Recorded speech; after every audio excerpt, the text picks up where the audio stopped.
हे कृष्ण करुणा सिंधु दीनबंधु जगतपते गोपेश गोपिका कांत राधा कांत नमस्तुते तप्त कांचन गौरांगी राधे वृंदावनेश्वरी विष्णुते देवी प्रणमामि हरिप्रिये वाञ्छाकल्पतरुभ्यश्च कृपा सिन्धुभ्यश्च वैष्णवेभ्यो नमो नमः।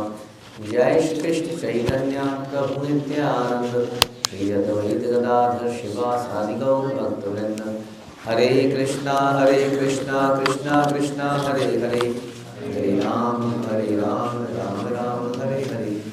नमो विष्णुपादाय कृष्णप्रेष्ठाय भूतले श्रीमते भक्ति वेदांत स्वामिनिधि नामिने नमस्ते सारस्वते देवे गौरवाणी प्रचारिणे निर्विशेष शून्यवादी पाश्चात्य देशतारिणे।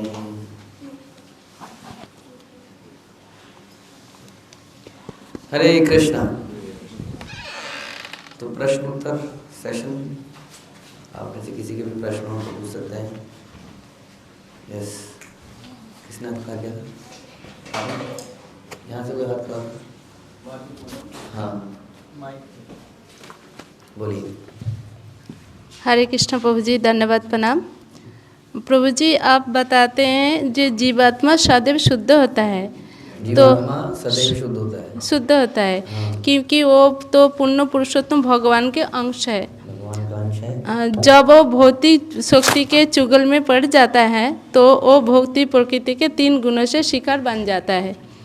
तो ये प्रभु जी शिकार कैसे बन जाता है और आत्मा का काम क्या है, और वो शुद्ध होते हैं फिर भी आत्मा कर्म फल को नहीं रचता है, ना किसी के कर्म करने हेतु प्रेरित करता है। ये आपने भी बताते हैं, आपने बताया गीता से कहा, गीता कहते हैं। तो कर्म कौन करता है, कर्म फल का रचना कौन करता है, और ये शरीर से आत्मा को क्या संबंध है? क्या संबंध है? संबंध है, देखिए आप एक अच्छे व्यक्ति हैं, आपके विचार इस्कॉन के बारे में, कांग्रीगेशन के बारे में बहुत अच्छे हैं। फिर आप एक ऐसे आदमी से मिले जिसके अंदर जो भरा पड़ा है नेगेटिविटी से, उसने आपको बोलना शुरू किया। उसने बताया, क्या तुमने कभी नोटिस किया? आपका क्या नोटिस किया? कुछ नहीं नोटिस किया। क्या तुमने ये नहीं देखा? क्या तुमने ये देखा? थोड़ी देर बाद आपको लगना, हाँ देखा तो था। इसकी धोती बनाओ। फिर वो कुछ और बोलेगा। करते करते करते थोड़ी देर बाद क्या होगा, आप उसके कई सारे विचारों से सहमत होने लग जाओगे, और थोड़ी देर बाद आप भी कुछ बोलने लग जाओगे। ऐसा इतिहास में कभी हुआ है? यस जी। हाँ, मंत्र Kaikeyi was totally favourable, very loving to Ram, लेकिन मंत्रा ने बोलना शुरू किया, केकई ने रिजेक्ट किया, तू पागल है, तू बेवकूफ। करते करते मंत्रा ने इतने पॉइंट बोले, थोड़ी देर बाद उसको रिलैक्स। हाँ, इस प्रकार से प्रकृति के संग में जीवात्मा कंटामिनेट हो जाती है। वो शुद्ध है, लेकिन उसने संग ऐसी वस्तु को कर लिया, संग से हम इन्फ्लुएंस्ड हो जाते हैं। ऐसे ही हम देख सकते हैं, दिनचर्या में देख लीजिए, जैसे व्यक्ति के साथ आप रहेंगे उसके विचार आपको इन्फ्लुएंस करने लगते हैं, और जो चीज़ हमें पॉजिटिव लगती थी हमें खुद नेगेटिव लगने लगती है। और यदि पॉजिटिव व्यक्ति के साथ हम रहेंगे तो अगर हम नेगेटिव है तो भी धीरे धीरे हमारे अंदर पॉजिटिविटी आ जाएगी। वैसे ही इस प्रकृति के अंदर रह के हम लोग प्रकृति के संग में रहेंगे तो प्रकृति तो है ही 3 गुणों से युक्त, 3 गुणों में प्रभाव करेंगे। प्रकृति से दूर रहेंगे तो प्रकृति का प्रभाव नहीं पड़ेगा। दूर रहने के लिए भक्तों के साथ रहना पड़ेगा, कृष्ण चर्चाएं करनी पड़ेंगी। तो इस प्रकार से प्रकृति के संग में आदमी वैसे हो जाता है, जैसे कि संसार में भी किसी के संग से आदमी वैसे हो जाता है। तो इस संग के कारण वो कुछ कार्य करता है। अब वो जब कार्य करता है तो क्वेश्चन ये है कि जैसा हम अक्सर बताते हैं कि कोई शर्ट है, जैसे कपड़ा है, शर्ट है, उस शर्ट के ऊपर किसी ऐसी जगह पर जहाँ धूल उड़ती है, बहुत ज़्यादा धूल लग जाती है शर्ट के ऊपर। जितनी गंदी जगह काम करोगे धूल उतनी गंदी हो जाती है, और गंदी की परत अगर उसको ढंग से ना धोया जाए तो गंदी पे गंदी, गंदी पे गंदी बनती चली जाती है। हाँ, लेकिन शर्ट ओरिजिनली अभी भी शुद्ध है, क्योंकि अगर उसको ढंग से धो दिया जाए तो अभी भी वो बिल्कुल वैसे की वैसी हो सकती है, लेकिन उसके ऊपर धूल की मैल जम गई। इसी तरह से आत्मा हमेशा शुद्ध है देखा जाए तो, लेकिन उसके ऊपर ये चिपक गया है ये भौतिक चीज़ें। अब उसको धो दिया जाएगा तो फिर अपने ओरिजिनल रूप में आ जाएगी। वो तो गंदी थी नहीं, ना हुई, लेकिन ये उसने आवरण ले लिए, कई सारे चीज़ें चिपक गई उसके ऊपर, तो इसलिए गंदी हो गई। इस प्रोसेस में उसने कई सारे कर्म कर डाले। अब एक तरीके से ये भी कह सकते हैं कि वो कर्म उसने नहीं करे, क्योंकि वो तो शुद्ध है, लेकिन वो कर्म का फल उसको मिल ही रहा है फिर भी indirectly bye not going back. अब उसको मारा तो जा नहीं सकता है, काटा भी नहीं जा सकता है, सुखाया भी नहीं जा सकता है, क्योंकि आत्मा भगवान के अंश है। तो उसको सच पूछें तो उसको तो सज़ा भी नहीं मिल रही है। सज़ा उसको दो कैसे, कैसे सज़ा दें आत्मा को, आप ये बताओ, जिसको ना तो मारा जा सके, ना काटा जा सके, ना सुखाया जा सके, ना गीला भी नहीं कर सकते। किसी को पानी से मारेंगे हम, पानी से गीला ही नहीं हुआ, मारें कैसे, है ना? समझ में आ रही है बात? तो सज़ा किसको मिली? तो एक तरह से आत्मा को तो सज़ा दी ही नहीं जा सकती है कभी भी। तो इस तरह से ना वो करता है ना उसको सज़ा मिलती है, लेकिन फिर भी सब कुछ हो ही रहा है। वो इसलिए हो रहा है क्योंकि ये केवल चेतना का विषय नहीं है एक्चुअली। एक होता है ना, चेतना को हम डेवलप कर लेते हैं तो हमें महसूस ना होना। Somehow it is like this कि वो दोनों को बड़े बड़े तरीके से भगवान ने जोड़ दिया है, आत्मा और शरीर को इस कदर जोड़ दिया है, और उसमें ऐसी वायरिंग कर दी है, सिग्नल भेज दिए हैं, यहाँ पे कटता है तो ज़बरदस्त कोई पेन होता है कहीं पर। और पेन किसको होता है? वो आत्मा को होता है, शरीर को होता है? होता तो शरीर को है। तो वास्तव में सारे पेन शरीर को हो रहे हैं, लेकिन हम अपने आप को आत्मा कह रहे हैं। फील किसको हो रहे हैं? हमें। ये तो बड़ा डिफ़िकल्ट सब्जेक्ट है कि अब इस आत्मा को हो रहे हैं या मुझे हो रहे हैं, कैसे हो रहे हैं। हाँ, तो भगवान ने उसको इस कदर जोड़ा है दोनों को कि इनसेपरेबल बना दिया उनको। बड़ा मुश्किल काम हो गया है। तो वास्तव में लॉजिकली देखें तो आत्मा को तो कष्ट हो ही नहीं सकता है, क्योंकि मरता भी नहीं है वो, लेकिन कष्ट फिर भी उसको महसूस होते रहते हैं। समझ में आया? तो बड़ा सिंपल सा मैटर है। अब मेरे को नहीं हो रहा है, उसको हो रहा है, आत्मा को हो रहा है, पता नहीं किसको हो रहा है। सिंपल चीज़ में आप फंसा पड़ा हूँ कि नहीं? तो व्हाट इज़ द क्वेश्चन? मैं अब फंसा पड़ा हूँ, मुझे यहाँ से निकलना है, और मैं भौतिक संस्कार में आके करप्ट हो चुका हूँ, लेकिन मैं ओरिजिनल स्टेट में जा सकता हूँ अभी भी, हमेशा, अगर अपने आप को शुद्ध कर लूँ तो। समझ में आया? ठीक है।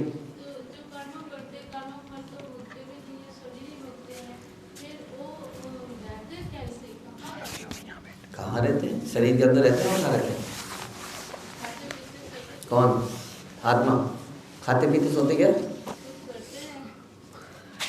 हमने आपको बताया था कि जो शरीर के अंदर आत्मा रह रही है वो ऐसे रह रही है जैसे कि कंप्यूटर को पावर का सोर्स मिल रहा है। तो शरीर के अंदर आत्मा पावर की सोर्स की तरह रहती है। वो अपने ओरिजिनल कामों को अभी नहीं कर रही है। वो सच्चिदानंद है, आनंद में रहती है। आनंद में कोई कार्य नहीं कर रही है वो।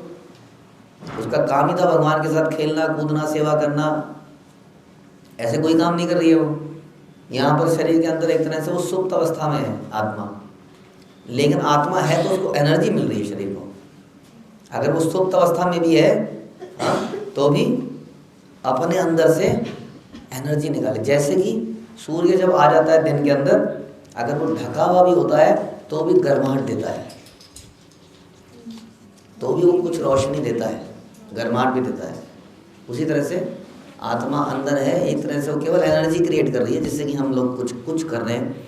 अपने वास्तविक कामों को आत्मा नहीं कर रही है इस वक्त। ठीक है, ओके, यस, बोलिए। एक उसके बाद टीम्स के बाद भी इसके बाद बोलिए। हरे कृष्णा प्रभु जी, राम। प्रभु जी, मेरा एक प्रश्न था कि जैसे आप बताते हो कि हमें भौतिक अटैचमेंट हटानी है अपने अंदर से, जैसे हमें भौतिक अटैचमेंट अपने अंदर से हटानी है, लेकिन जैसे कुछ व्यक्तियों के अंदर इतनी अटैचमेंट हो जाती है कि वो निकाल नहीं पाते, तो वो कैसे? भक्तों के अंदर नहीं, मैं कुछ लोगों के अंदर ऐसी बहुत अटैचमेंट हो जाती है जिसको छोड़ नहीं पाते। फिर तो कैसे छोड़े? देखो अटैचमेंट धीरे धीरे होती है, टाइम देने से होती है। जिस चीज़ को आप टाइम दोगे उस चीज़ से अटैचमेंट आपकी हो ही जाती है, नेचुरल है ना। जैसे कि हमारे गुरुकुल के बच्चे शुरू में जब घर से छोड़ के आते हैं तो दुख होता है बहुत, क्योंकि घर से अटैचमेंट होती है। उसके बाद जब यहाँ रहने लगते हैं तो यहाँ से अटैचमेंट हो जाती है। तो ये जहाँ पर आप टाइम स्पेंड करोगे वहाँ पर आपको अटैचमेंट हो जाएगी, ये नेचुरल है। अब इतनी बुद्धि हमें लगानी है कि हम कहाँ पे टाइम स्पेंड करें। Attachment is not a problem, क्योंकि वो तो हो ही जाती है। अब अगर आप गलत जगह पे यानी कि नॉन डिवोटीज के साथ अटैचमेंट करोगे तो गलत प्रॉब्लम क्रिएट करेगा हमारे लिए। करना कुछ नहीं है, भक्तों के साथ रहिए, समय बिताइए, आपकी अटैचमेंट हो जाएगी उनके साथ। हाँ, और फिर क्या होगा, फिर जिससे अटैचमेंट हो जाती है उसके बाद क्या होता है, उसकी बुराइयाँ दिखनी बंद हो जाती है। जिससे प्रेम होता है, जिसके साथ आप समय बिताओगे, अटैचमेंट डेवलप करोगे तो उसकी बुराइयाँ भी दिखने बंद हो जाती हैं। तो जो बुराइयाँ पहले इतनी दिखती थी वो दिखनी बंद हो जाती हैं। ये और अच्छा हो जाता है हमारे लिए। इसलिए हम कहते हैं कि अटैचमेंट के लेवल पे हमें आना ही चाहिए भक्ति में। दूर दूर से रहने से अटैचमेंट कभी डेवलप नहीं होती, इसलिए कमियाँ ही कमियाँ दिखती हैं, कमियाँ ही कमियाँ दिखती हैं। ये प्रॉब्लम है। इसलिए एक ही जगह पर कुछ लोगों को इतनी कमियाँ दिख रही होती हैं, उसी जगह पर कुछ लोगों को इतनी बड़ाइयाँ दिख रही होती हैं। जैसे दुर्योधन को इतनी कमियाँ दिख रही हैं और वहीं पर अर्जुन को बहुत खूबियाँ दिख रही हैं। समझ में आया? तो दो चीज़, अटैचमेंट कहाँ डेवलप होगी बताइए माधव प्रभु, कहाँ पे डेवलप होगी, कैसे डेवलप होगी?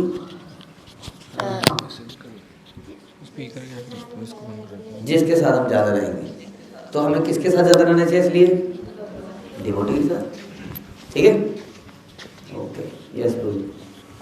थैंक यू सो मच गुरु जी ये क्वेश्चन आंसर सेशन रखने के लिए। प्रभु जी एक आवाज़ इसकी थोड़ी बढ़ा सकते हैं हम? यस। मैं तो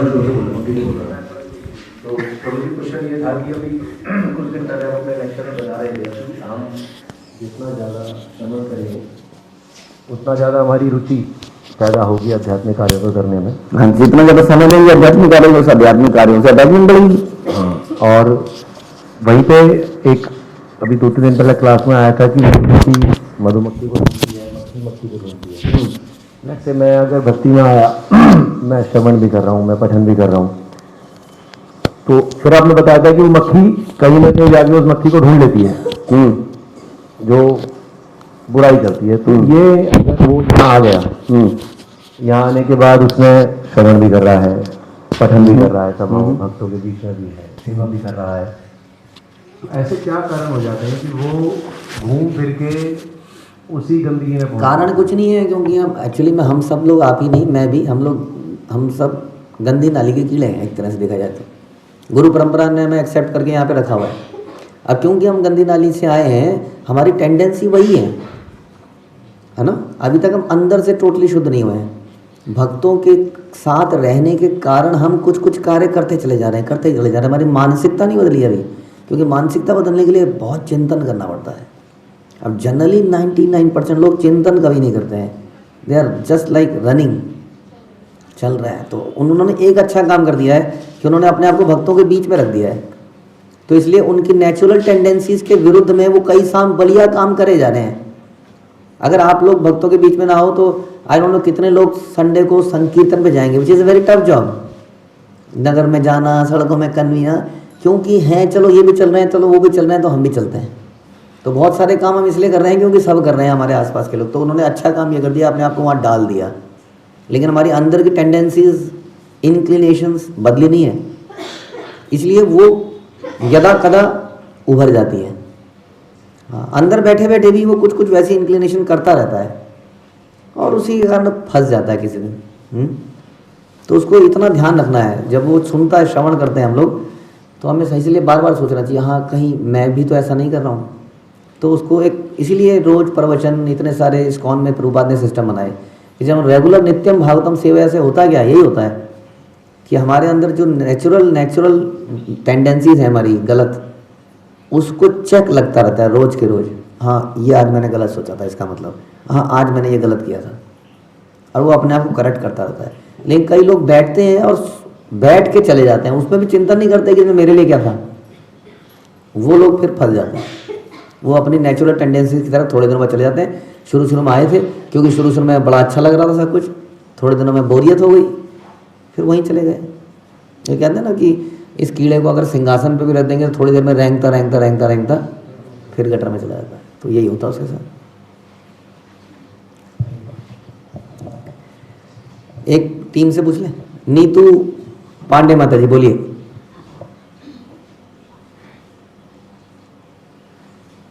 हरे कृष्ण प्रभु जी। प्रणाम।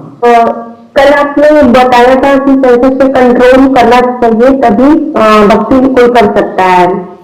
तो मेरा भी क्वेश्चन है कि एक दिन में क्या डाइट होना चाहिए, मीन्स क्या कितने टाइम्स अन्न लेना चाहिए और फ्रूट्स एंड दूध वो कितने टाइम्स लेना चाहिए? माता जी सॉरी, एक बार और बोलना पड़ेगा, आवाज़ थोड़ी क्लियर नहीं है। दोबारा क्या बोला आपने? मैं पूछ रही हूँ कि एक दिन में क्या डाइट होना चाहिए किसी भी व्यक्ति का? डाइट, डाइट क्या होना चाहिए? Diet, okay. अन्न कितने टाइम लेना चाहिए? अन्न कितने टाइम लेना चाहिए, ओके ओके जी। इसका कोई निर्धारित समय नहीं है, रूल नहीं है। सबके शरीर मतलब डिफरेंट डिफरेंट हैं। सबकी पाचन शक्ति भी डिफरेंट डिफरेंट है, तो इसलिए वो अलग अलग हिसाब से इसमें कुछ चीज़ें निषेध हैं, आप जानते ही होंगे खाने के लिए। नशा पान करना, मांसाहार करना, अंडा खाना, चाय कॉफ़ी चॉकलेट्स। कौन सी दाल है वो? मसूर की दाल, मलका मसूर जो होती है, और मशरूम, ये खाने नहीं चाहिए। अनियन गार्लिक ऑब्वियसली, तो ये नहीं खाने हैं। पान नहीं खाना है, ओके, पान सुपारी, तो ये सब चीज़ें नहीं खानी है। इसके अलावा कोई सा भी चीज़ खाई जा सकती है। ध्यान हम ये रख सकते हैं, मुझे ऐसा लगता है कि रात को हम बहुत ज़्यादा रिच फूड ना खाएं। ऐसा बताया गया शास्त्रों में, यार बहुत ज़्यादा बैली को, अपने पेट को अब जितना भरेंगे हम लोग, तो हमारे आचार्यों ने कहा जेनाइटल्स को उतना प्रेशर पड़ता है और उससे हमारी जो डिज़ायर्स हैं वो बहुत ज़्यादा बढ़ जाती हैं। तो शास्त्रों के हिसाब से तो हमारे जो आचार्य ने बताया, पेट को आधा भरिए और 25% पानी और 25% हवा ऐसा हमारा पेट में होना चाहिए। तो कम खाएंगे अगर, तो थोड़ा सा लाइट फील करेंगे, अच्छा रहेंगे, चुस्त फुर्त रहेंगे। कम खाने, कितना कम होता है? 2 रोटी कम है, 5 रोटी कम है, ये आंसर नहीं है। अब हमारा किसी का पेट इतना बड़ा है, किसी का पेट इतना सा है, तो उस आधा भरिए, कोशिश करिए कि वो आधा भरे। किसी का 5 रोटी में आधा भरेगा तो नो प्रॉब्लम, तो 5 रोटी खाइए। हाँ, तो ये सोचना है हमें कि क्या हम अपने पेट को थोड़ा लाइट रख रहे हैं, हल्का रख रहे हैं, खाली रख रहे हैं। जब हम खाते हैं उस वक्त बड़ी ज़बरदस्त टेंडेंसी होती है कि खा लो, बड़ी क्या कहते हैं उसे, क्रेविंग, मतलब लगता है खा जाओ।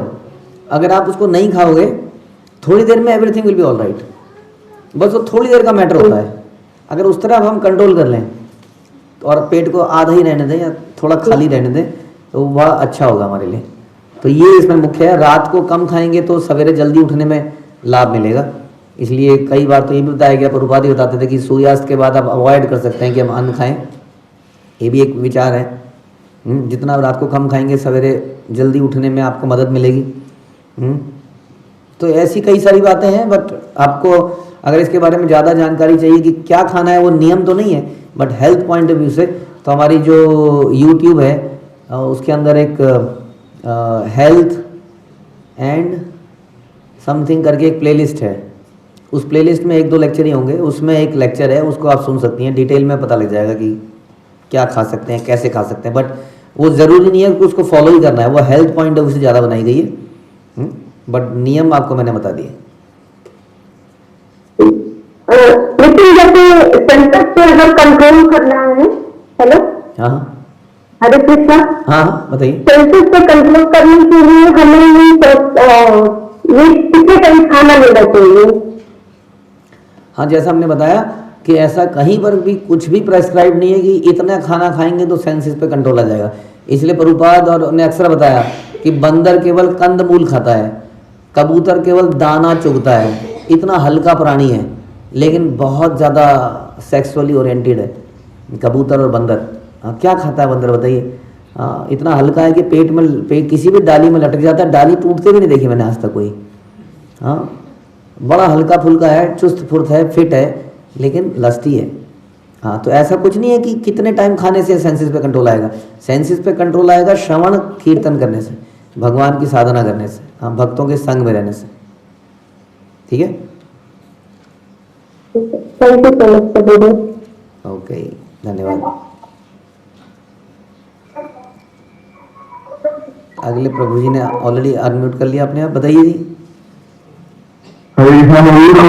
धन्यवाद, प्रणाम। प्रभु जी, मेरा क्वेश्चन था ये, जो सूक्ष्म शरीर होता है जब जीवात्मा वैकुंठ चली जाती है तो सूक्ष्म शरीर का क्या होता है? जब जीवात्मा वैकुंठ चली जाती है तो सूक्ष्म शरीर का वही होता है जो हमारे मरने पे हमारे स्थूल शरीर का होता है। स्थूल शरीर का क्या होता है कि मिट्टी मिट्टी में मिल जाती है, वायु वायु में मिल जाती है, जल जल में मिल जाता है। वैसे ही सूक्ष्म शरीर में मन मन एलिमेंट में मिल जाता है, बुद्धि बुद्धि एलिमेंट में मिल जाती है और अहंकार अहंकार एलिमेंट मिल जाता है इस संसार में ही। ऐसे उसी चीज़ में मिल जाता है वो। तो इस संसार के अंदर जैसे 5 मटेरियल एलिमेंट्स हैं, उसके अलावा ये 3 जो सूक्ष्म एलिमेंट्स हैं, इनकी भी लेयर्स हैं। उन लेयर में वो चला जाता है। जैसे है ना, आदमी मरा तो जलाया, हाँ, तो अग्नि तत्व अग्नि में मिल गया, कुछ मिट्टी मिल गया। इस तरह से सूक्ष्म भी अपने अपने तत्वों में चले जाते हैं। क्लियर हो गया? एक क्वेश्चन और है, thank you so much for this guys. एक क्वेश्चन और है तो जैसे हमने बात गीता में हमने बताया कि भक्ति का कभी नहीं होता है, जो भक्ति थोड़ी रह जाती है, तो अगर थोड़ी कम होती है तो वो किसी पैसे वाले परिवार में जन्म लेता है ताकि वो भक्ति के एक्टिविटी पे ज्यादा ध्यान दे सके, और थोड़ी ज्यादा और भक्ति होती है तो किसी पंडित और मतलब किसी वैष्णव के घर में जन्म लेता है जी। जैसे प्रभु जी हम देखते हैं कि धनी परिवार में जन्म होता है किसी जीवात्मा का, लेकिन फिर भी वो इतनी ज्यादा भक्ति से दूर चली जाती है जी, और मतलब और ज्यादा पाप में कार्यों में लग जाती है। तो ऑलमोस्ट ऐसा लगता है कि इनफैक्ट इसका धनी परिवार में जन्म लेने से और जीवात्मा का मतलब भक्ति में और हट गया उसका। अच्छा, तो इस तरह से मतलब भक्ति का नाश और मतलब भक्ति के अनुकूल तो नहीं हुआ ये वाला सिनेरियो। तो ओके। क्या ऐसा भी कुछ है कि और कर्मों की वजह से वो ये आ गया हो, भक्ति ना हो? तो अगर हमने देखिए जी, पहले बात तो ये समझ में रखिए कि संसार में भक्त कितने हैं? मनुष्य नाम सहस्त्रेषु कश्चित् यतति सिद्धये। तो संसार में बहुत बहुत बहुत बहुत कम भक्त हैं, है ना। और अमीर कितने हैं? अमीर तो फिर भी नंबर ऑफ अमीर बहुत है, उतने भक्त तो नहीं है जितने नंबर ऑफ अमीर है ना। तो इसका मतलब अमीरों के घर में सारे भक्त लोग पैदा हो रहे हैं, ऐसा तो बिल्कुल नहीं है। लेकिन भक्त अमीरों के घर में पैदा हो रहे हैं, ऐसा तो है, ऐसा तो हो ही सकता है। क्या आपने कभी अमीर भक्त नहीं देखे? देखे, हमने ऐसे बहुत लोग देखे हैं जो अच्छे खासे पैसे वाले हैं और भक्ति कर रहे हैं, है ना। लेकिन सारे ही अमीर भक्त हैं, ऐसा तो कहीं लिखा ही नहीं कि भक्त अमीर के यहाँ पैदा होना भक्त थोड़ी है। भगवान ने कहा कि वो किसी धनाढ्य परिवार में जाएगा, और धनाढ्य परिवार वाला भी धन के बावजूद उसका दिमाग खराब नहीं होगा। ऐसा कोई एग्जाम्पल है आपके पास? अम्बरीश महाराज, अम्बरीश महाराज, अम्बरीश महाराज एंड अम्बरीश प्रभु, हाँ। तो अम्बरीश प्रभु फोर्ड कंपनी, देखिए कितना पैसा है उनके पास। तो ऐसे बहुत एग्जाम्पल हैं, कितने हैं वो। मफतलाल शूटिंग्स, सूर्या रोशनी, ये तो पुराने एग्जाम्पल हैं। नए कितने हो गए होंगे? अपना Beatles, George Harrison, Hema Malini तो बहुत सारे ऐसे लोग हैं जो कि अमीर हैं और भक्ति कर रहे हैं अमीर होने के बावजूद। लेकिन जो अमीर अपने कर्मों की वजह से बने, कुछ और कर्मों, किसी ने कहीं दान दिया, हाँ, कहीं पर कंबल बांटे, कहीं राशन बांटा, कुछ किया, बांटा उसने, तो उसको कर्मों से उसको धन मिला। क्योंकि उसने भक्तिमय कार्य नहीं करे, इसलिए उसको केवल अच्छा जन्म मिला। अच्छा जन्म मिला, धन मिला, तो धन ने उसका दिमाग खराब कभी कर ही सकता है भक्ति ना होने के कारण। तो भक्त का नाश नहीं होता है, बाकियों का तो नाश होगा ही। हाँ, तो भक्त किसी अमीर के यहाँ भी आएगा। हिरण्यकशिपु प्रहलाद के यहाँ पे आए, कितना पैसा था प्रहलाद पे और हिरण्यकशिपु पे? वो तो पैसा ही, तो उसका नाम ही वो सोने का बेड था उसका सोता था उस पे वो। सारे ऑपुलेंस उसी के पास थी हिरण्यकशिपु को। प्रहलाद को इम्पैक्ट पड़ा उसका? कोई इम्पैक्ट नहीं पड़ा। तो भक्त पे इम्पैक्ट नहीं पड़ेगा, दुष्ट पे तो पड़ेगा ही पड़ेगा। ठीक है, thank you so much. Hare Krishna. Yes, आप बोलिए, कौन कह रहा था? इतने सारे। हेलो, हाँ जी। थैंक यू मुझे आपके सेशन के लिए। मुझे ये पूछना चाह रहा था कि जैसे हम मेरा जो काम है वीडियो एडिटिंग का, जोर से बोलना पड़ेगा ताकि बाकी। तो उसमें मुझे कई बार ना वीडियो सर्च करनी पड़ती है या कुछ टेम्पलेट ढूंढनी पड़ती है, तो उसमें कई बार गलत चीज़ें भी दिख जाती है, जैसे एड्स वगैरह आते रहते हैं, तो उस चीज़ से कैसे बचें? तो डेली का तो काम करते हुए आपको कोई अनवांटेड चीज़ें दिखती हैं, यूट्यूब पे दिख सकती हैं, ऑफिस के अंदर दिख सकती हैं, है कि नहीं? तो कई जगह ऐसा कुछ दिख सकता है हमको, तो उससे कैसे बचें? तो बचने का एक ही तरीका है कि हमारे चारों तरफ वायरस घूम रहे हैं, है ना? पेट में दर्द हो रहा है कई लोगों के, उल्टी सी आ रही है कई लोगों को, है ना? चल ही रहा है दुनिया में, कभी कुछ किसी का हवा चलती है, कभी किसी की हवा चलती है, एक साथ लपेटे में सब लोग आते हैं, यानी कि वायरस कंटिन्यूसली घूम रहा है। लेकिन फिर भी सबके पेट में दर्द नहीं हुआ, पता नहीं क्यों। कुछ के पेट में दर्द हुआ, सेम हवा, सेम पानी, सेम खाना, और कुछ के पेट में दर्द नहीं हुआ। कुछ के पेट में जबरदस्ती भी पेट में दर्द होता गया ना होते हुए भी, क्योंकि थोड़ा सा हाँ क्या बेटे कुछ हो रहा है, थोड़ा सा हाथ जो फिरता है ना वो अच्छा लगता है। कई बार घरों में तो हम करते थे, माँ के सामने जबरदस्ती बीमार पड़ जाओ, अच्छा लगता है, माँ खूब सेवा करती है? पत्नियां तो उतनी नहीं करती हैं वैसे।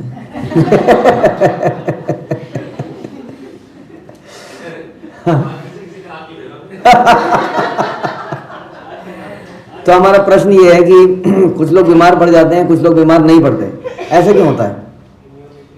तो उसकी इम्यूनिटी है। तो मेडिकल साइंस में अब क्या बोलने में तो मेडिकल साइंस तो कुछ भी नहीं है मेरे हिसाब से, तो it is all about immunity. वो भी हमारी इम्यूनिटी से ही खेलते हैं, कई बार ज़्यादा खेल जाते हैं, हाँ, तो ऐसी दवाई देते हैं कि वो कहते हैं ना इम्यूनिटी ही हमें मार रही है। हाँ, वो हमें नहीं मारा है एक्चुअली में, खेलते छेड़ते अपनी इम्यूनिटी को। तो उसी तरीके से हम संसार को नहीं बदल सकते, हम यूट्यूब को नहीं बदल सकते, हम एड्स को नहीं बदल सकते, हम केवल अपनी इम्यूनिटी बढ़ा सकते हैं और कुछ नहीं। हाँ, संसार में रहते हुए आपके अंदर इतना ज़बरदस्त एंटीवायरस चलना चाहिए कि वो सारे वायरस को पकड़ के खाता जाए। तो वो एंटीवायरस है आपका मॉर्निंग साधना, सबसे इम्पोर्टेंट कि आप मॉर्निंग में कितने बजे उठते हैं, कैसे जप करते हैं, कितना क्वालिटी जप होता है आपका, उसके बाद श्रवण कितना क्वालिटी है, पठन कितना क्वालिटी है, भक्तों की सेवा, ये सब ये रहेंगे तो संसार में आराम से जी पाओगे आप। और संसार को बदलना तो इम्पॉसिबल है एक्चुअली में। आप जाओगे मेट्रो में, आप जाओगे ऑफिस में, हर जगह तो यही सब देखने को मिलता है, ठीक है? तो अपना एंटीवायरस को अपडेट करते रहिए। Yes, Hare thank you so much आज के सेशन के लिए। मुझे अभी जैसे कि आप बता रहे थे, तो उसी से एक लाइसेंस भी थी और क्वेश्चन भी था। अभी जैसे कि 25 तारीख को हम सब आपकी कृपा से प्रोड्यूशन के लिए गए थे गोवर मॉल में, तो वहाँ पे प्रोड्यूशन कर रहे थे, तो काफ़ी देर हो गई थी। और ये साउंड टीम्स में जा रही है, ये वाली नहीं जा रही, यहाँ से जा रही है। ओके, तो थोड़ा तेज बोलना पड़ेगा। तो हम सब वहाँ पे प्रोड्यूशन कर रहे थे पूजी, तो बहुत सारी भीड़ चल रही थी। अभी जैसे पूजी ने बताया कि हम कुछ भी करते हैं तो बहुत सारी चीज़ दिखाई देती है हमें, जो हमें देखनी नहीं चाहिए, लेकिन मजबूरी ऐसे देखना पड़ता है। तो वहाँ पे सब लोग फैशन के दौर में चल रहे थे, भाग रहे थे सब लोग, मैं देख रहा था वहाँ पे। हम सब बुक लेके खड़े हुए थे कि कोई लेगा, पूछ रहे थे सबसे। तो अपने अपने से लोग आते, जैसा हमेशा होता है, कोई कुछ बोलता है, कोई कुछ बोलता है। तो वहाँ का जो गार्ड था हमसे बोला था आपका धंधा हो गया, कितना सारा धंधा हो गया। तो मैं भैया धंधा करने नहीं आए, इनको बांटने के लिए आए। हाँ मतलब बांटना, वही धंधा कर रहे हो ना आप लोग?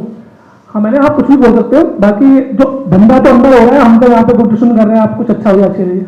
तो कुछ नहीं बोला, वो चला गया। थोड़ी देर बाद वहाँ से कुछ बॉयज आए, चल रहे थे, ये खड़े हुए हैं यहाँ पे, माइंड वॉश कर रहे लोगों का, बोल के चले गए। मैंने उसको 2-4 हरे कृष्णा बोला, रिप्लाई नहीं आया। और फिर थोड़ी देर बाद एक वहाँ से कुछ लोग जा रहे थे फैमिली, उनमें से एक रुका, कह रहे आप बहुत अच्छा कार्य कर रहे हो और आपकी वजह से हमारा धर्म बचा हुआ है, कुछ अच्छा कर रहे हो। तो ऐसे ऐसे वहाँ पे कुछ मतलब वो हो रहे थे। तो कुछ देर मैंने उनसे पूछा कुछ लोगों से कि आप बुक ले लीजिए, तो सब बोला कि हमारा बुक है। मैंने करीब वहाँ पर 50 से 60 लोगों से पूछा, तो सबने बोला कि बुक हमारे पास है। तो मैंने किसी को गिफ्ट कर देना, तो उन्हें गिफ्ट करने के लिए भी नहीं ली, तो सब लोग मना ही कर रहे थे। तो वहाँ पर मेरे माइंड में सोच रहा था उस टाइम में कि ऐसे में अगर तरुपाद होते, जैसे अभी सब लोग यही बोल रहे हैं, जिससे पूछ रहा हूँ कि मेरे पास बुक है, यानी कि इतना सारा बुक डिस्ट्रीब्यूशन ऑलरेडी हो चुका है यहाँ पे कि सबके पास बुक ऑलरेडी है, किसी ने किसी को दिया हुआ है। वहाँ पे SDM भी आया हुआ था, तो उन्होंने उससे पूछा, तो उन्होंने कहा मेरे पास ऑलरेडी 60-70 बुकें पड़ी हैं जो मिलती रहती हैं। सबसे बोल रहा था कि बाकी सारी बुकें आप बांट दो, गिफ्ट कर दो किसी को। तो पूरी ऐसी कंडीशन में, ऐसे मेरे माइंड में आता है कि तरुपाद होते ऐसी कंडीशन में, और उनसे सब चीज़ें बोल रहे होते सब लोग कि हमारे पास ऑलरेडी बुक है, तो उनका मतलब मेरे बुद्धि से सोच रहा हूँ तो उनका क्या मतलब उनका क्या रिप्लाई होता? प्रभुपाद का वही रिप्लाई होता जो प्रभुपाद ने अपने जीवन में किया। प्रभुपाद इसलिए एक जगह रुकते नहीं थे। प्रभुपाद थोड़े दिन एक जगह, फिर 2 दिन दूसरी जगह, एक ही जगह पर बुक बांटते रहोगे तो हम बेसिकली हम बड़े कन्वीनियंस ढूंढ रहे हैं। घर के पास में चले जाते हैं, हमारा काम हो गया ख़त्म। ऐसे काम थोड़ी होगा, दिमाग लगाना पड़ेगा। बुक डिस्ट्रीब्यूशन पार्टी, संकीर्तन पार्टी बस लेके चलती थी प्रभुपाद के ज़माने में, ट्रैवलिंग बस होती थी और गृहस्था होते थे उसमें।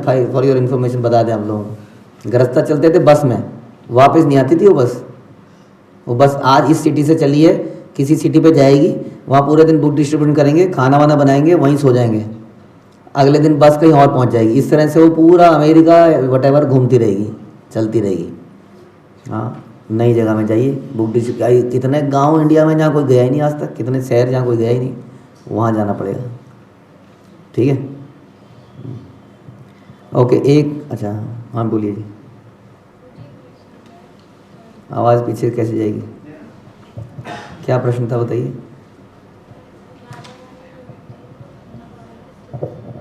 राधा रानी भगवान का तिलक क्यों नहीं लगाती, बताइए जी।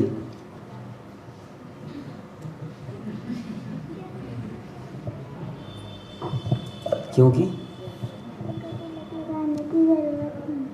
उन्हें तिलक लगाने की जरूरत नहीं है।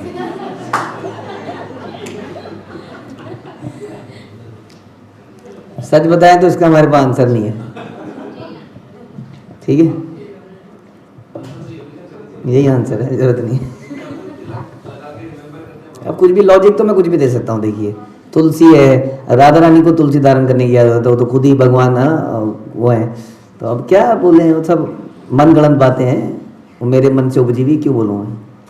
ठीक है, okay. Hare Krishna Prabhu ji, thank you Prabhu ji question answer session के लिए। प्रभु जी, कल जो भागवतम में श्लोक हुआ था उसके तात्पर्य से एक लाइन थोड़ा समझ नहीं रही। प्रभुपाद ने लिखा है कि 4 kind of sinful activities are allowed for the Kshatriyas, for political reasons they have to take these sinful activities sometimes. तो इसको कैसे समझ सकते हैं? देखिए, इसको समझने के लिए तो दिमाग को बहुत खोलना पड़ेगा। अब दिमाग होता अटक जाता है किसी चीज़ पे, नहीं ऐसा कैसे। तो क्षत्रियों को ये अलाउड था कि वो मल्टीपल मैरिजेस कर सकते थे। और जैसे हम कई बार देखते हैं दासी पुत्र, ये पुत्र वो पुत्र।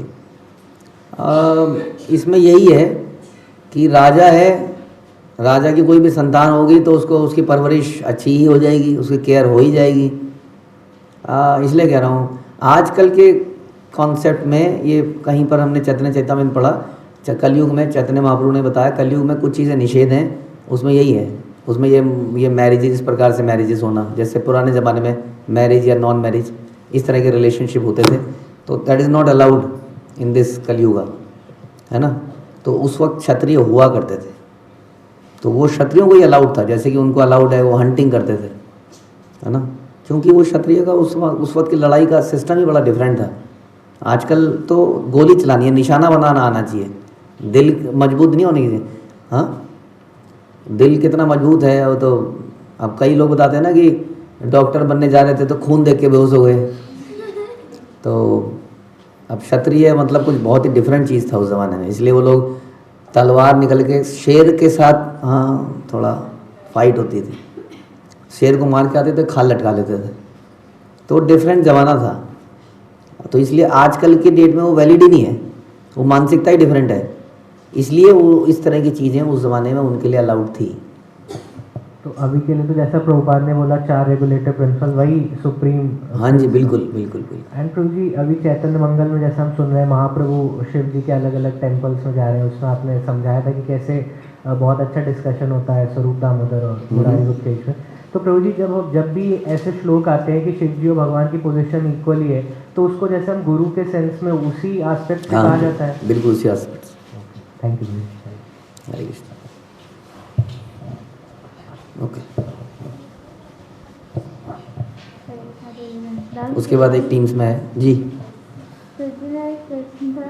जोर से बोलो। तो जी एक प्रश्न था कि जैसे आप बताते हैं कि जो बच्चा होता है अपनी माँ के गर्भ में होता है, वो माँ के गर्भ में से निकलने की कोशिश करता है कि वो भगवान से प्रार्थना करता है कि मेरे को इस गर्भ से बाहर निकालो।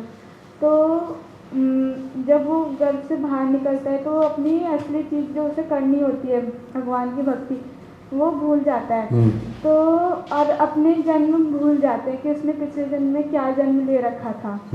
तो मुझे अभी मेरी टीचर थी जो वो अभी कुछ दिन पहले 2-3 दिन पहले कह रही थी कि जो बच्चा होता है वो माँ के घर से बाहर निकलता है तो उसे ये चीज़ याद रहती है बचपन में कि वो पिछले जन्म में क्या बना था। ऐसे सच है। आपकी टीचर जो है ना वो टेम्परेरी हमने कोई अरेंजमेंट किया हुआ आपके लिए, तो इसलिए उनकी बातों पर ज़्यादा ध्यान ना दें, शास्त्रों में जो लिखा है उसकी बात पर ध्यान दें। अब अगर बच्चे को माना बच्चा 2 दिन का है 3 दिन का है तो हो सकता है उसको याद रहता हो सब। शास्त्रों में तो हमने पढ़ा नहीं पहली बात कुछ। हाँ, तो कई लोग कहते हैं कि वो कई बार हंसता है, कई बार रोता है। अच्छा, मान लिया उसको याद रहता है, याद नहीं रहता, करना क्या है इसका? क्या करें बताओ? इससे क्या होगा? याद हो या ना याद हो। हाँ, द इम्पोर्टेंट थिंग क्या वो यहाँ फंस चुका है। ठीक है, तो ये इसलिए कहते हैं ऐसी जिज्ञासाओं का कोई लाभ नहीं है। ठीक है जी, ओके, हरे कृष्ण। हाँ जी, यहाँ से प्रश्न है एक, तो टीम से पूछ ले। शक्ति रूपा माता जी बोलिए। शक्ति रूपा माता जी। हरे दंड प्रणाम प्रभु जी। दंड प्रणाम प्रभु जी। जैसे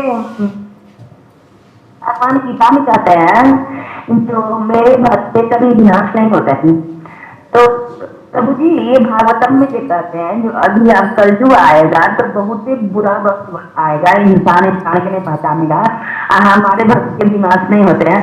तो प्रभु जी भक्त करने वाले हम लोग तो नहीं रहेंगे उस टाइम में, मगर फिर भी प्रभु जी हमारे बच्चे रहेंगे, कोई रखेंगे, तो क्या हमारा असर बच्चे पर पड़ेंगे प्रभु जी?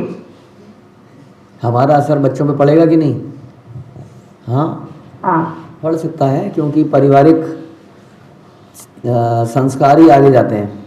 अगर हमारे परिवार के बच्चे हमारे तरह हमें ऑब्जर्व करेंगे और हमारी तरह कार्य करेंगे तो फ़र्क पड़ेगा, तो इम्पैक्ट पड़ेगा ना। अब जैसा हम करते हैं, अगर हम अपने बच्चों की काउंसलिंग करें, उनसे बातचीत करते रहें, उनको ऐसे माहौल में डालें तो बच्चा भी वैसे ही करेगा, फिर उनके बच्चे भी वैसे ही करेंगे। हाँ, लेकिन हम बच्चों को भेज दें कि हमारे पास पैसा आ गया, हमने भेज दिया वहाँ पर मसूरी दून स्कूल, हाँ, क्योंकि पैसा बहुत आ गया, किसी के बाद मुआवजे का, किसी पे बिजनेस का, उसने भेज दिया दून स्कूल में। हम यहाँ भक्ति कर रहे हैं, किसी ने विदेश में भेज दिया बच्चों को। हाँ, कई लोग ऐसे करते हैं, खुद भक्ति कर रहे हैं लेकिन बच्चे कहीं भेजे मैं बढ़िया स्कूल में पढ़ने, तो फिर कैसे इन्फ्लुएंस पड़ेगा?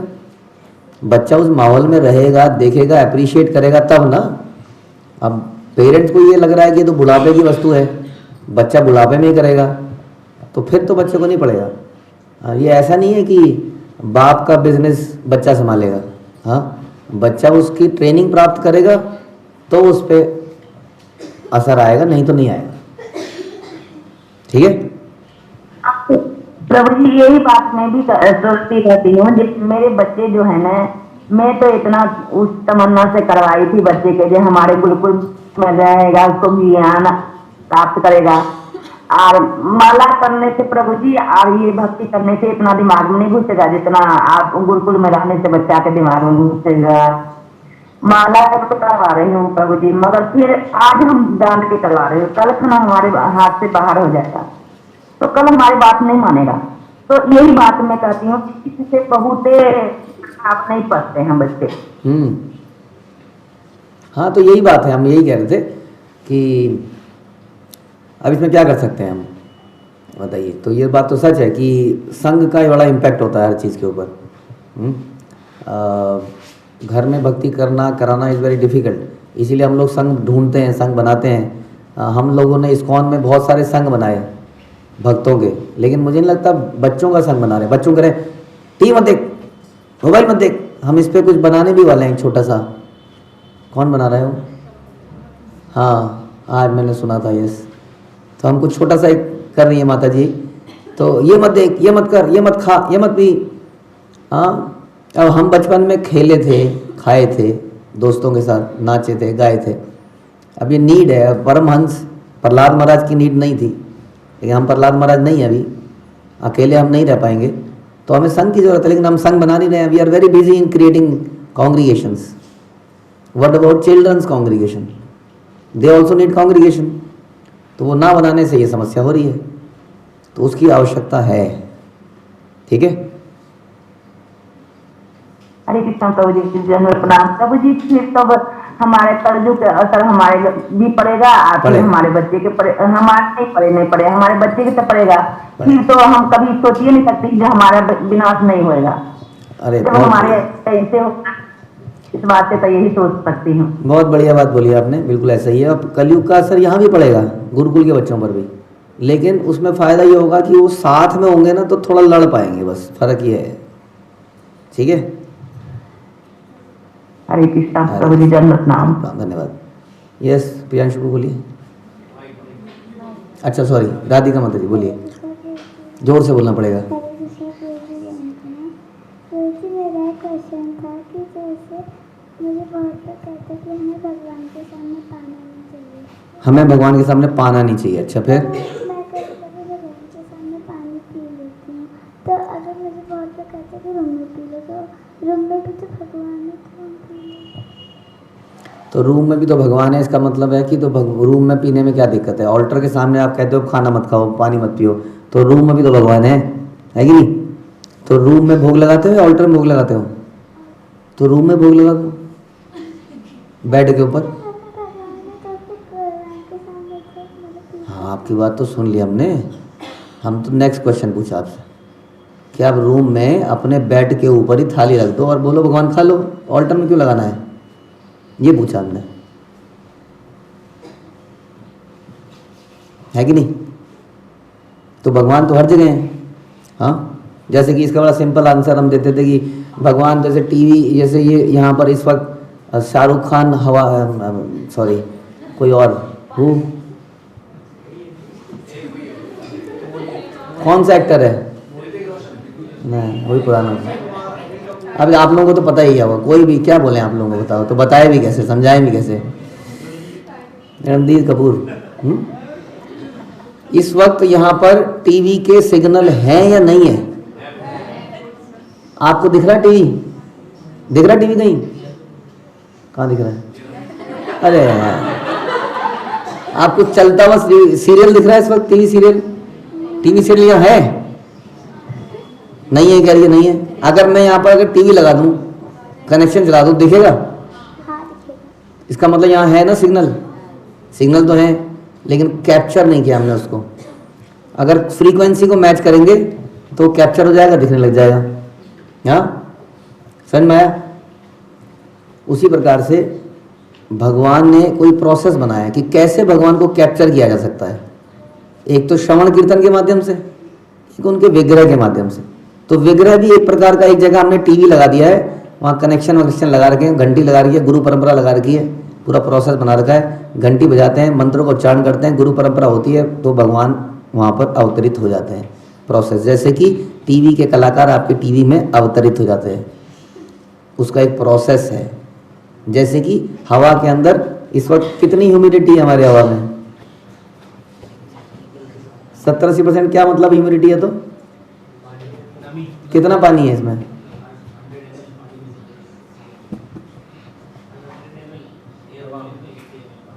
क्या बात कर रहे हैं आप?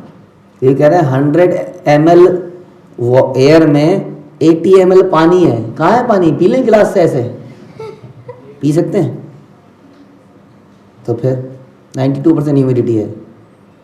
तो हर चीज़ का एक प्रोसेस है। Although it is everywhere, God is everywhere, Krishna is everywhere, but उसकी प्रेजेंट करने की कुछ विधियां हैं जिसके माध्यम से वो प्रेजेंट हमारे सामने होते हैं, और वही विधि अपनानी पड़ेगी। जो जैसे आप ऑल्टर में भोग लगाते हैं, वैसे ही ऑल्टर के सामने आप खाते नहीं और पीते नहीं हैं। ठीक है? इसलिए कई लोग बोलते हैं, जैसे हमने सुना था बचपन में, गुरु नानक जी चल रहे होंगे, वो क्यों आए थे, क्या आए थे, लोग कहते हैं कि गुरु नानक जी ने एक बार बोला मैं पैर इधर कर रहा हूँ तो इधर भी भगवान है, मैं पैर इधर भी कर तो भगवान तो हर जगह है। व्हाट इज दिस नॉनसेंस की पैर यहाँ नहीं कर सकते, है ना? तो कुछ ऐसे विचारों के कारण आदमी ऐसा हो जाता है कई बार, नेस्ट हो जाता है। दयानंद सरस्वती तो कई बार ऐसे विचार सुन के, तो हम तो नहीं जानते उनके विचारों को, हमने कभी पढ़ा है, हाँ, बट फिर भी मेरे पिताजी अगर सामने कुर्सी पे बैठे हैं तो मेरे पिताजी की तरफ हम पैर नहीं करेंगे, अंडरस्टैंडिंग कि वो पिताजी सामने हैं, मान लेते हैं। अगर मान लेते हैं मेरे पिताजी की पिक्चर है, क्या मेरे पिताजी की पिक्चर मेरे पिताजी हैं? नहीं है, तो मैं अपने पिक्चर के ऊपर पैर से कुचल सकता हूँ पिताजी को चप्पल से? वो पिताजी थोड़ी हैं, पिताजी हैं वो, पिताजी हैं, फोटो पिताजी हैं, वो तो कागज है ना, उस पर मैं पैर रख सकता हूँ कि नहीं? क्यों नहीं रख सकता? है ना, वो फोटो रिप्रेजेंट कर रही है, पिताजी यहाँ नहीं है बट वो फोटो उनको रिप्रेजेंट कर रही है। वैसे ही भगवान को ऑल्टर में या किसी भी चीज को मान रहे, मान आप एक कैलेंडर को मान के ऐसा सोच रहे हैं कि मैं पैर नहीं करूंगा, तो आपकी भावना है कि आप कैलेंडर को भगवान मान रहे हैं। ओके, नो प्रॉब्लम, तो आप कैलेंडर की तरह पैर मत कीजिए, जैसे कि आप फोटो के ऊपर पैर नहीं रख रहे हैं। समझ में आ गया? और दूसरा क्वेश्चन थोड़ी है, आप किसी और को, ठीक है? हाँ जी, कौन था? प्रियांश बाबू। हरे कृष्ण। यस,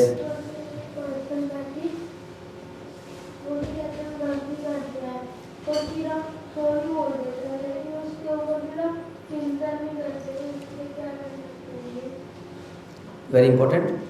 तो चिंतन ना करना हमारी सारी प्रॉब्लम्स की असली प्रॉब्लम है। हम श्रवण करते हैं, उस पर चिंतन नहीं करते, हम इंस्ट्रक्शन पे चिंतन नहीं करते, हम अपनी गलतियों पर चिंतन नहीं करते, इसलिए आप लोगों से नोट्स बनाए जाते हैं, तो नोट्स पर भी हम चिंतन नहीं करते हैं। तो इसलिए चिंतन करना बड़ा इंपॉर्टेंट है। इसलिए बीच बीच में जैसे आपने स्कूल में कुछ पढ़ा, हम उस पर भी चिंतन नहीं करते। स्कूल का क्लास ख़त्म हुई तो खद्दे आज का दिन ख़त्म हो गया। इसलिए शाम को आकर अपनी कॉपियों को रिव्यू करना चाहिए, चाहे स्कूल की हो, उसी तरह से अपने स्पिरिचुअल क्लास के नोट्स को पन्ने पलट के रिव्यू करना चाहिए। उसकी कॉपियों को यहाँ कहीं हमें पढ़ी भी नहीं मिलनी चाहिए नोट्स की, प्रभु जी सिग्नेचर, उससे कोई लाभ नहीं होगा। लाभ होगा उसको रिव्यू करने से, कि हम उसको जाके एक बार दोबारा से रिव्यू करें। इसलिए लाइफ में आदत बना लो, हर चीज़ को रिव्यू करना है, रिवाइज करना है। रिवाइज करने से बुद्धि शार्प होती है, उसमें बैठ जाता है। हमारी कई माताएं हैं जो क्लास के बाद बैठ के चर्चा करती हैं कि आज क्या डिस्कशन हुआ, उससे वो एकदम पक्का हो जाता है। हाँ, तो इसलिए बार बार रिव्यू करना ही चाहिए।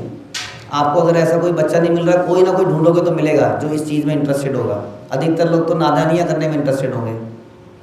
कोई ऐसा बच्चा ढूंढिए जो इन चीज़ों में इंटरेस्टेड है, कोई ऐसी माता ढूंढिए, कोई ऐसा प्रभु ढूंढिए और उसके साथ ऐसी चर्चा करिए, तो चिंतन अपने आप हो जाएगा। वैसे ही जब चिंतन करने की आदत पड़ जाएगी तब अपनी गलतियों पर भी आप बार बार चिंतन करोगे, तो हैबिट में लेके आओ चिंतन करना। ठीक है, ओके।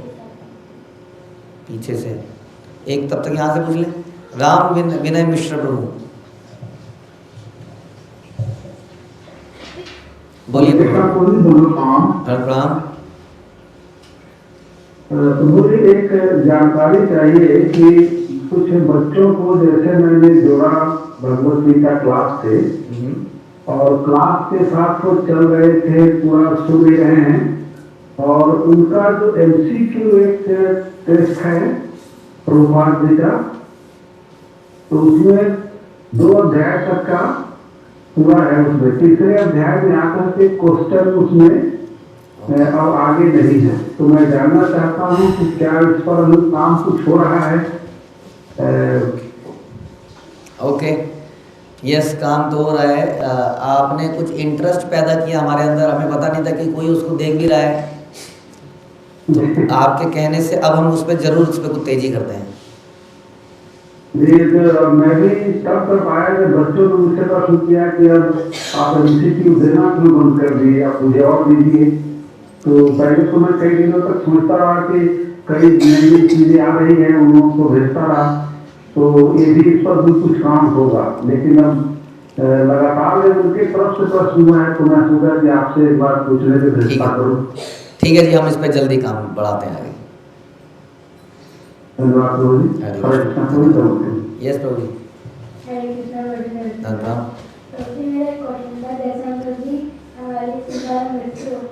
हमारी मृत्यु होती है, तो हमारी आत्मा में होती है।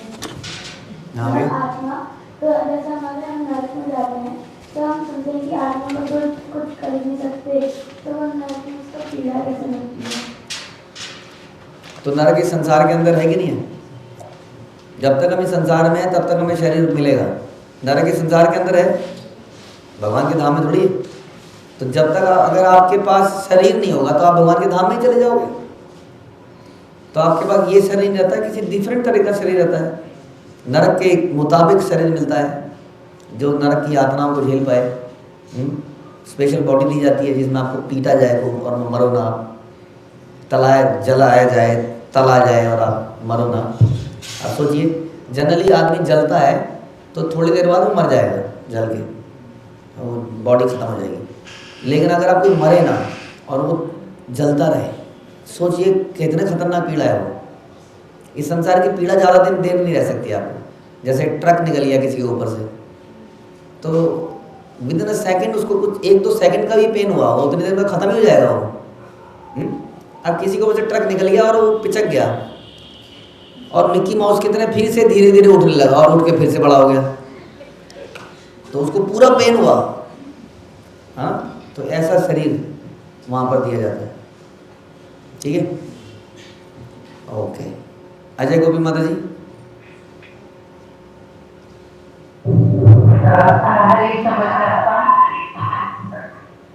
बोलिए।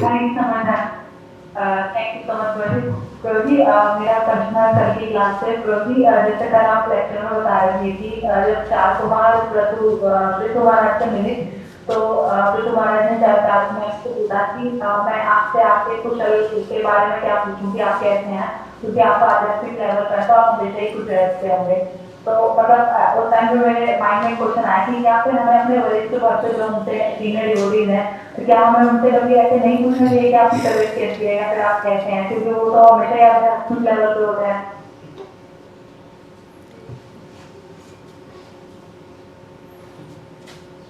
पूछ सकते हैं as he out of love and affection without any deep meaning. कह नहीं सकते इसका आंसर क्या होता है। आपको पूछ भी सकते हैं, नहीं भी पूछ सकते हैं। ऐसा नहीं है कि हमें काम से काम रखना है। क्या हम बताएं कि हमारा आपने जो काम दिया था ख़त्म हो गया, आप बताइए नेक्स्ट काम क्या है ना। हम मशीन तो है नहीं, जिन तो नहीं है ना। तो हम पूछ सकते हैं कि मैं आपके लिए क्या कर सकता हूँ। आप कैसे भी पूछ सकते हैं। पृथु महाराज का ये कहना एक प्रकार की उनकी योग्यता को दर्शाना है कि वो हमेशा ही प्रसन्न रहते हैं। बात बिल्कुल ठीक है। तो एक सेंस से ये भी कहते हैं कि अब किसी अपने माना महाराज से पूछे, महाराज आपके हालचाल ठीक है। थोड़ा ऑकवर्ड लगता है सुन के, महाराज आपके हालचाल ठीक है। लेकिन कोई व्यक्ति जो बहुत ही करीब है, हो सकता है महाराज आप ठीक हैं, आपके पेन हो रहा था कल, आप कैसे हैं, पूछ भी सकते हैं। ठीक है जी। तो इसका कोई क्लियर कट आंसर तो नहीं है हमारे पास। डिपेंडिंग ऑन रिलेशनशिप पूछ सकते हैं कि आप कैसे हैं। वो थोड़ा पर्सनल रिलेशनशिप भी है उसमें। ठीक है, इसका और क्या बताएं। ओके, हरे कृष्ण। यहाँ से कोई है नहीं तो टीम से एक और। हाँ जी, बोलिए, माइक।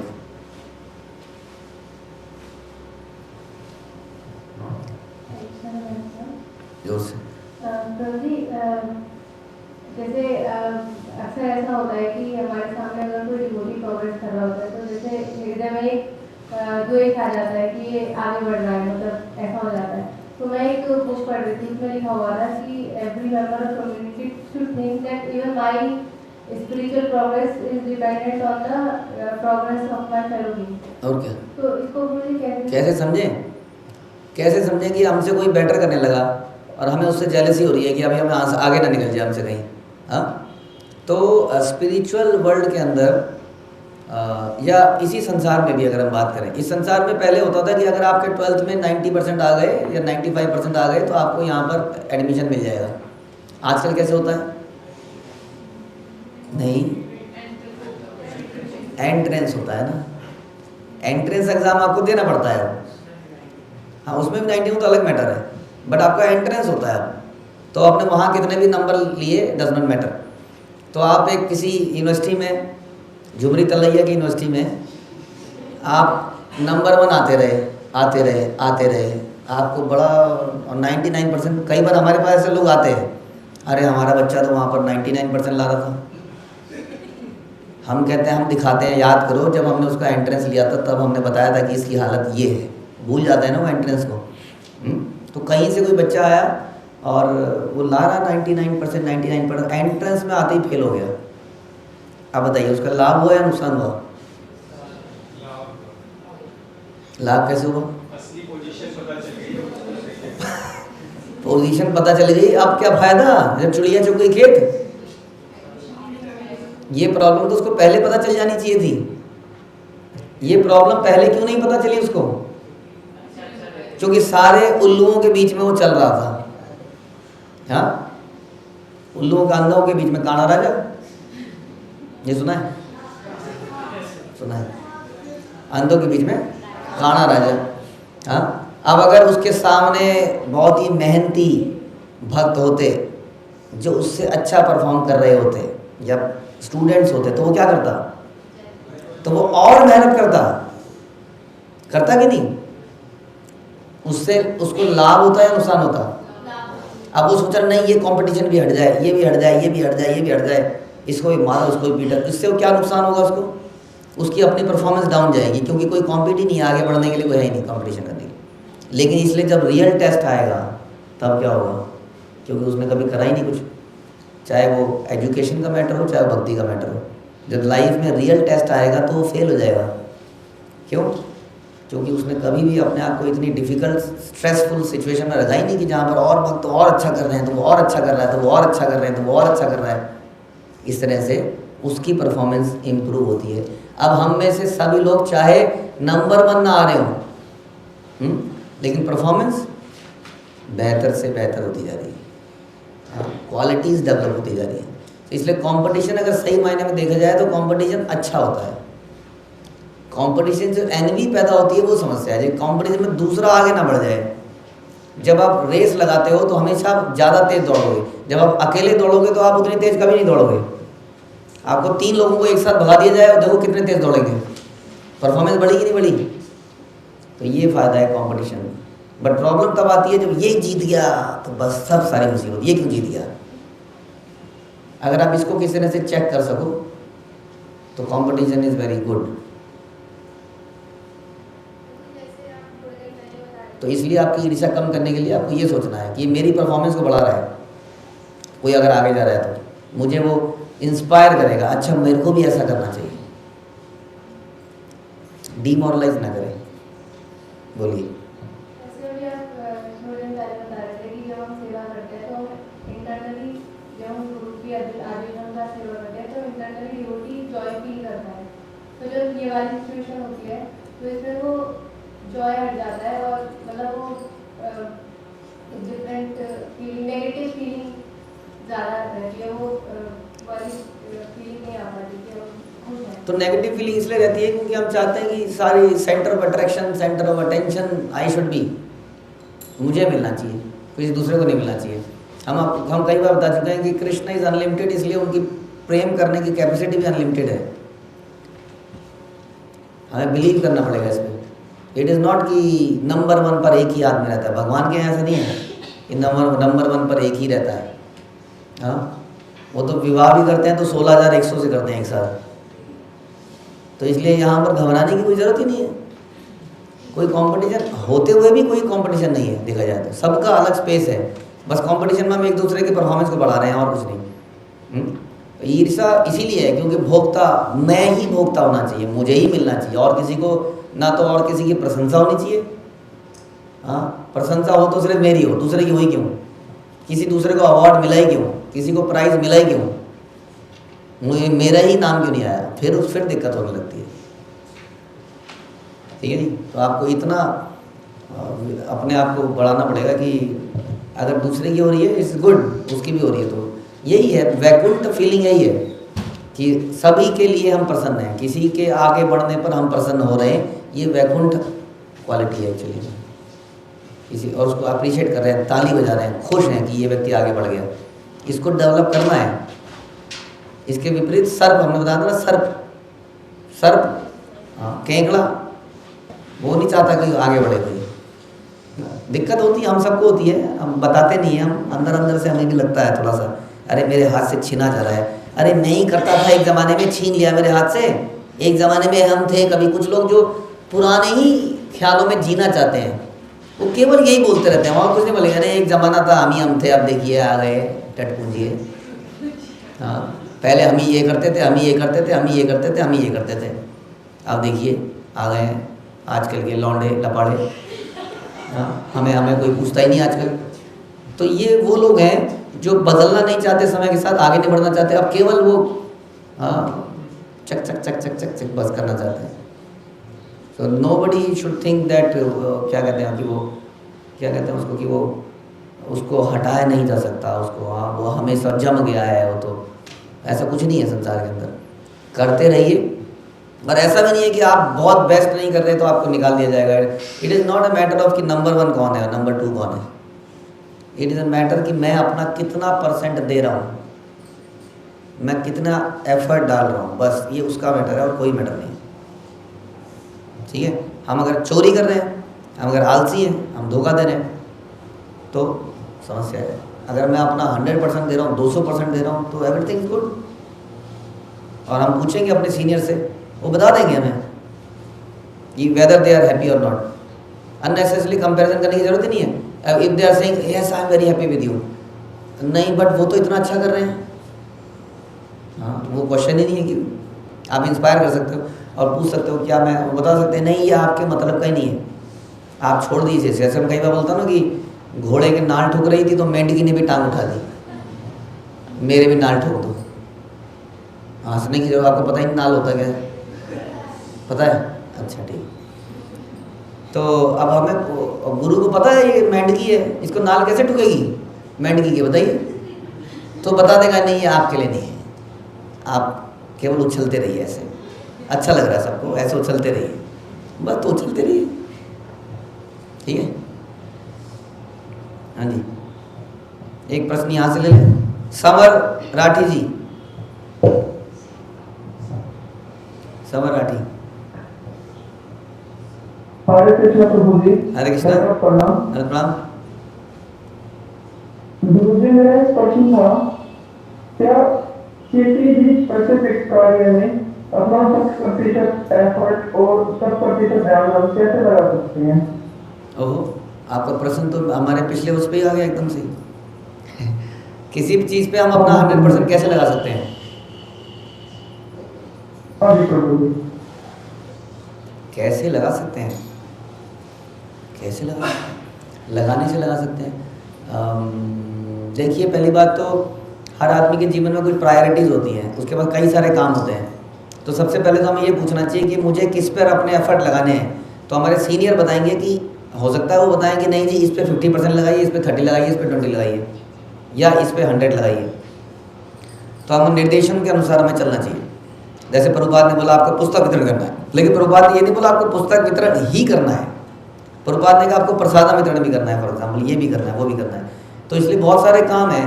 तो हमारे सीनियर हमें बता सकते हैं कि आपको इस कार्य में अपना 100 डालना है या 50 डालना है या जो भी डालना है, जितना भी डालना है। अब दूसरा क्या है कि वो कुछ इंस्ट्रक्शन भी देते हैं कि ये काम ऐसे होना चाहिए, ये इसकी डेडलाइन है, ये इसकी क्वालिटी है, ये इसको ऐसे करना चाहिए। तो मेरा मतलब ये है कहने का कि यदि हम अपने सीनियर्स के अनुसार काम करते चले जाएं, जैसी उनकी एक्सपेक्टेशन है, और उनसे पूछते रहें कि हम और क्या बेहतर कर सकते हैं, तो आई थिंक वो गिविंग योर 100% है। वो बता देंगे यहाँ पर आप थोड़ी ये कमी कर रहे हो, यहाँ पर आप ऐसा कर लीजिए, दैट इज़ गिविंग योर 100%। ठीक है, हरे कृष्ण। यस माता जी। और कोई प्रश्न तो नहीं है? जी बोलिए।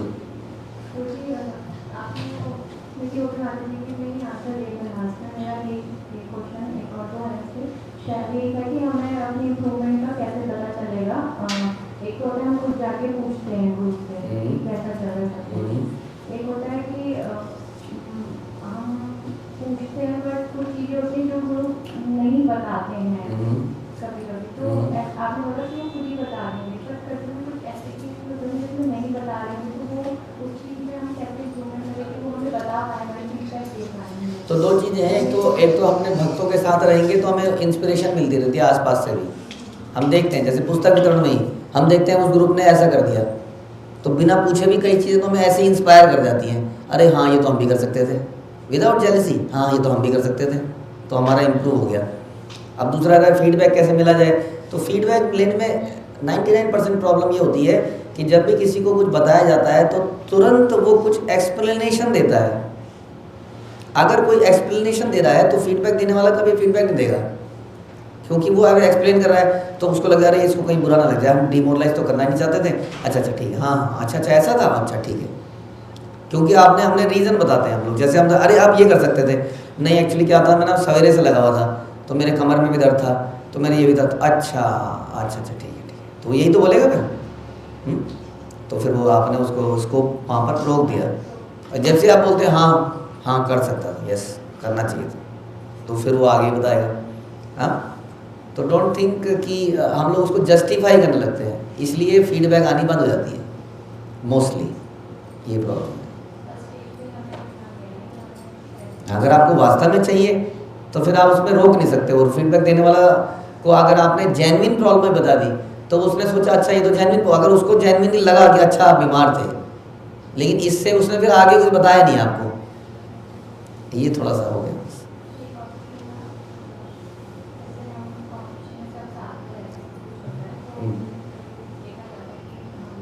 जोर से बोलिए। हाँ,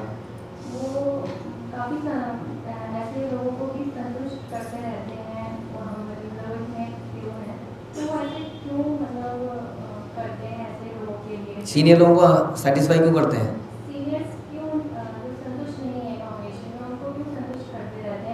जो ऐसे लोग हैं जो कांग्रीगेशन में संतुष्ट नहीं है और वो कुछ कर भी नहीं रहे हैं, तो उनको संतुष्ट क्यों करें, तो उनको जाने दें जा रहे हैं।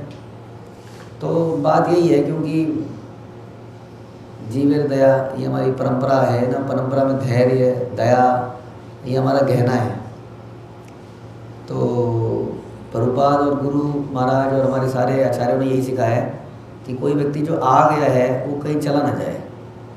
बड़ी मुश्किल से माया को छोड़ के व्यक्ति आया है संसार में हमारे भक्तों के बीच में, अब अगर वो चला गया तो बहुत बड़ा लॉस है उस व्यक्ति का, हमारा तो कोई लॉस नहीं है उसमें। तो आउट ऑफ कंपैशन एंड करुणा किसी तरह से बना रहे हमारे बीच में। जैसे कि हमारे बच्चे हैं, हमारा एक बच्चा है जो भक्ति में है, एक बच्चा है जो भक्ति में नहीं है, लेकिन फिर भी हम उस बच्चे के लिए जो भक्ति में नहीं है करुणा बना के रखेंगे, किसी दिन भक्ति में आ जाए, हमारे अंदर ये इच्छा बनी रहेगी। बच्चों के लिए आप समझ पाओगे इस पॉइंट को, कांग्रीगेशन में नहीं समझ पाओगे, क्योंकि बच्चों के साथ हमारा बहुत ज़बरदस्त लव एंड अफेक्शन है। जिस व्यक्ति का बच्चों के जैसे अफेक्शन हो जाता है वो किसी को छोड़ नहीं सकता, उसको यही लगता है कि कभी तो आ जाएगा, आज नहीं तो, इसलिए वो किसी तरह से उसको चिपकाए रखता है साथ में, चाहे वो खून ही क्यों ना चूसता रहे। ठीक है, एक देवेंद्र प्रभु से और पूछ लेते हैं। देवेंद्र प्रभु बोलिए। प्रणाम। आज ना मेरी बेटी साक्षी का कोई क्वेश्चन है तो वो क्वेश्चन पूछेगी जी। प्रणाम। तो जी मेरा क्वेश्चन था कि जैसे मैंने बहुत लोगों से सुना है कि ऐसा बोलते हैं कि जैसे अगर किसी इंसान की मृत्यु आती है तो अगर वो मृत्यु आने वाली है तो वो मरते भगवान से नाम ले लेता है तो सीधा वो लोग जाता है। तो जी मेरे दिमाग में तब से यही चल रहा है कि मैं अब क्यों नाम ले रही हूँ, मैं तभी क्यों ना ले रही हूँ। तो जी मेरा इसका आप मेरे को कुछ बताइए कि मैं मतलब इसको क्योर कर पाऊँ। इसका हम बताएंगे आपको कि जब आपको कभी अगले कुछ दिनों में बाई चांस ऐसा ना हो, कहीं आप मेरे को दोष मत देना, कहीं चलते हुए आप गिर जाओ, हाँ कोई आपको चोट लग जाए, तो आप देखना कि आपके मुंह से क्या निकलता है, क्या आपको भगवान याद आते हैं उस वक्त, फिर बताना। हाँ, ऐसे ही किसी चोट में आदमी चला जाता है, उसको पता भी नहीं चलता कि उसको पता थोड़ी है वो जाने वाला है। अब किसी को पता लग जाएगा इतने बजे जाने वाला तो लेके बैठ जाएगा उस दिन माला उसी वक्त। प्रॉब्लम तो ये है कि आपको मालूम ही नहीं है हाँ कि आपको कब जाना है संसार से, तो इतना बड़ा रिस्क कौन लेना चाहेगा। लेकिन भगवान बताते हैं वराह पुराण में, जहाँ तक मुझे याद आ रहा है, कि अगर मेरा भक्त मुझे याद नहीं करता है मरते हुए तो भगवान कहते हैं मैं उसके पास आके उसको लेके जाता हूँ। अगर आप भक्त बन गए तो उसके बाद आपको ये चिंता करने की जरूरत नहीं है कि अंतिम समय में मैं याद कर पाऊंगा कि नहीं कर पाऊंगा, मेरे मुंह से तो वही माँ निकल गया और मैं मर गया। डोंट वरी अबाउट दैट, क्योंकि आपने आजीवन भगवान के लिए भक्ति करी है। लेकिन कोई व्यक्ति भगवान का नाम ले पाएगा बड़ा मुश्किल है अंतिम समय में। एक तो पता ही नहीं चलेगा, इतना दर्द, असहनीय पीड़ा, रिश्ते नातों से दूर जाना, वेरी डिफिकल्ट। तो वास्तव में भगवान का नाम लेना अगर इतना आसान होता तो फिर तो बात ही क्या थी। बहुत बहुत डिफिकल्ट है, रेयर है कि मृत्यु के समय भगवान का नाम हमारे मुंह से निकल जाए, जिसने आजीवन प्रैक्टिस नहीं करी है। ठीक है, आपने को आशीर्वाद दीजिए कि मैं अपने आध्यात्मिक मार्ग में और बढ़ पाऊं। हरे कृष्णा। तो आप सभी का धन्यवाद। श्रील प्रभुपाद की जय।